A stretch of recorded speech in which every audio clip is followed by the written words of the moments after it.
Okay, um, so this interview is for the British Chinese Workforce Heritage Project, and it's the 14th of March 2014. And my name is Rosa,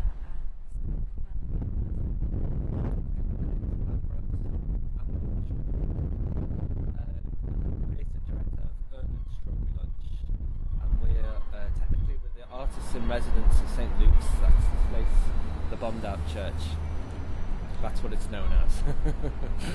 and how long have you been involved here? We started doing events around the outside of the building in 2003. We did an event, like an annual events outside every summer, and then 2006 we did a show about the Liverpool Blitz, which is when this church was partially destroyed. The show was so successful and we liked the inside so much that we just kept hold of the keys and then we started opening it up to the public to come visit in 2007, and we've been fairly regular since then. We're not open in January and February because it's just a bit right now. And we do all kinds of things. We show films, mainly classic movies, Humphrey Bogart, that kind of thing. In the summer, when it doesn't get dark until 10 at night, we show a lot of world movies, show Chinese movies, German movies, French movies, films with subtitles, so then the neighbours aren't too disturbed by the soundtrack, which you can have a little bit lower. We do a lot of concerts in the summer, exhibitions. We had Yoko Ono exhibiting in here in 2008, which is quite strange. And theatre, had a big theatre show this time last year, and the previous year it was a very warm spring, and last spring it was snowing, there were blizzards, there was ice on the stage, so the actors were falling around in the snow. But it's a very varied programme that we have.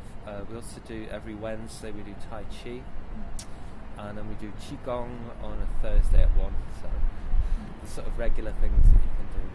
We have yoga classes when it gets a bit warmer, and meditation classes as well, but it has to be warm to do that.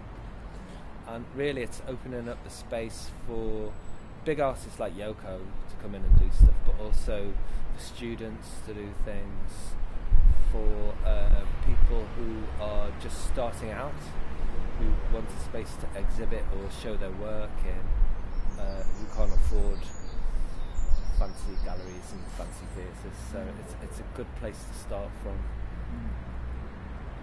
And so what does your role as creative director Just putting things on, making sure that's when we do the movies. Stuff like having the gardens and just kind of keeping it alive by doing things within the space. Because the space was from 1941 when it was bombed until when we took it over, nothing really happened here. There was a lot of people doing drugs and raping and murdering people, and that's why the council who own the building now gave us consent to use it, because they recognise that if you have a vacuum, it's usually filled by something, and usually something bad. So we thought we'd fill it with something good and creative and positive that would be of benefit to the live here, but also people that visit Liverpool. It's very much a tourist destination now. Rough Guide voted it third best place to visit in the world. So. And so your location here is right around the corner from the current Chinatown in Liverpool. So what kind of things do you do with the community? With the community, Chinese New Year is a big day for us. We open as soon as we open, we have about 2,500, maybe 3,000 people in a day. We do a big circle of drums, and everybody can drum.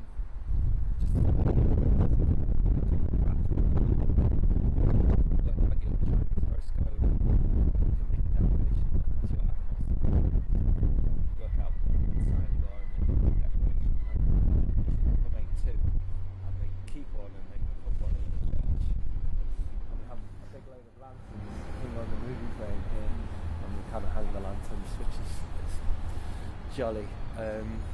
Get a lot of Chinese tourists coming now. Now they've opened up the visas, so it's easier to visit, and things are opening up, and that's really nice to see. So do you do that work in collaboration with community associations? We work quite closely with Pagoda. Do you know them? Zilana Pagoda. He's actually a brilliant musician. She plays the guitar and the dulcimer. But she also runs the pagoda. Her father used to run it, but he died last year, so she's kind of had to start taking that over a lot more. And they do some amazing things. And so when we arrived, you were doing your Chinese thing. Is that interest? Is that inspired by your relationship with the community? Yeah. It certainly helps if you get people that don't speak much English. And if you've got somebody that doesn't speak much Chinese, it's kind of easy in the middle. Sometimes Cantonese, and I don't understand that at all. It's too hard. 9 tones is too many. I do 4. And so for your Tai Chi and Qigong classes, how long have you been organising them? It's not something I've particularly organised. My GP is the Tai Chi teacher. She used to be my GP. She's moved on now. She came and said, "Could I teach Tai Chi in here?" Yes, of course you can. And the lady that does the Qigong is actually our vicar for here. We now have a vicar, which is good for a church to have a vicar. And she said, "Well, I'd like to teach Qigong in here." So, great. So people come and say, "Can I do this?" You make a space available for them to do it. And is she the vicar? Is she of a Christian? Yeah, she's actually St. Bride's Church, which is the sort of sister church to here. And we've got Ruth, who does Qigong, and there's somebody called Guy, who's the main minister at St. Bride's. So there's 2 other ministers that come in and do things as well. So we do like a big Christmas thing usually, and Easter is quite a big day. And there's a lot of homeless people that sort of frequent the area, drinking strong alcohol in the early hours of the morning, passing out and stuff like that. And the life expectancy for homeless people is very, very short. If you live on the street, you're expected to live 5 years. So many of them die. So every May we organise a memorial with 4 vicars, and the ones that are still alive come in and write on a white ribbon. They write the names of their friends that have died, and then they tie it onto different things around the space. And it's a way for them to remember their friends, but also to contemplate whether their name will appear on a ribbon next year, and it helps to moderate their behaviour. It also helps to include them in the activities that go on without them, because they'll take over. you let them go too far, so you have like measured portions of availability for them. That's great. Yeah, and I know them, and you kind of get to be friends with them. You learn their story, their history, why they've become homeless, why they drink or take heroin, whatever, or all 3. And once you get to know them, then they're not as scary for other people. And on a Saturday when we get a lot of tourists coming in, so just move over to the other side, let's go and have a drink. We're on the other side of the building, so they go around this side. And they're very cooperative in that way. And so, for the Chinese community in Liverpool, are you from Liverpool yourself? Yeah. My father's American, but my mother's from Liverpool. And so, growing up here, or in your recent experience here, what's your impression of the community, or what the Chinatown means for Liverpool?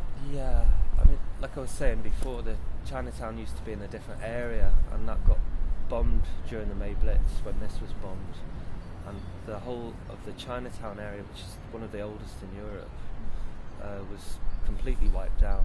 And members of the community spread to different parts of the city, and they established a new Chinatown in a quite sort of down at heels kind of part of the city. And for many years it was a little bit decrepit. It had not much energy going into it. Over the since 2008 really, it's started to have more investment, and Chinatown's actually grown from down the street. It was just in one little square, and it's kind of spread out down the street, down to here and down to Bold Street, which is one of the main shopping streets. Over the last 2 months, I think there's three new Chinese supermarkets, Chinese stores where you can buy food, and there's on Bold Street. Yeah, and there's 3 new bakeries as well on Renshaw Street down there, where you can buy mooncakes and stuff. One thing I'd really like to do is, because Chinese New Year is such a success in Liverpool, Zilan in fact said it to me. She said there's a lot more to Chinese culture than Chinese New Year, and I said, well, why don't we try and organise a mooncake festival for the autumn, which would be great for the bakeries to sell their wares, and it's like a different part of Chinese culture. And we were thinking about maybe having a dragon boat race down the Mersey and stuff like that. So to really embrace the culture. There's a lot of investment from mainland China coming into Liverpool at the moment, and that's a good thing. Yeah. So that has that more investment has a positive effect. Absolutely, because it's. I mean, in the 80s, Liverpool was very, very depressed, very poor. Its economy was equivalent to Calabria, and it was way down in the list. And it's so 2008 City of Culture year, Capital of Culture year, really helped it reinvent Liverpool and to give it a new, to kind of rebrand it, if you like, and to make it more attractive for visitors to come to, for students to come. Now have 4 universities. We used to have 1, now we have 4. And so there's a lot between the tourism and the students and new investment, new developments. And do you see the tourists that visit here, do they come here for the Chinese heritage and stuff? Is that some part of their... Quite often they're amazed about how many Chinese people there are in Liverpool. And it's a lot of them are Scouse Chinese, so it's a wonderful mix of cultures. And in Liverpool 8 you get a lot of families that are half black, half Chinese, and they're very striking looking, with ginger afros and stuff. Oh, that's fascinating. So we don't want to keep you for too long, but is there anything else you'd like to talk about or discuss about? I can't think of anything right now. My brain is so cold. All I can think about is hot cups of tea. Okay. Great. Well, that's great. That was thanks, okay. Thanks, yeah, that was brilliant.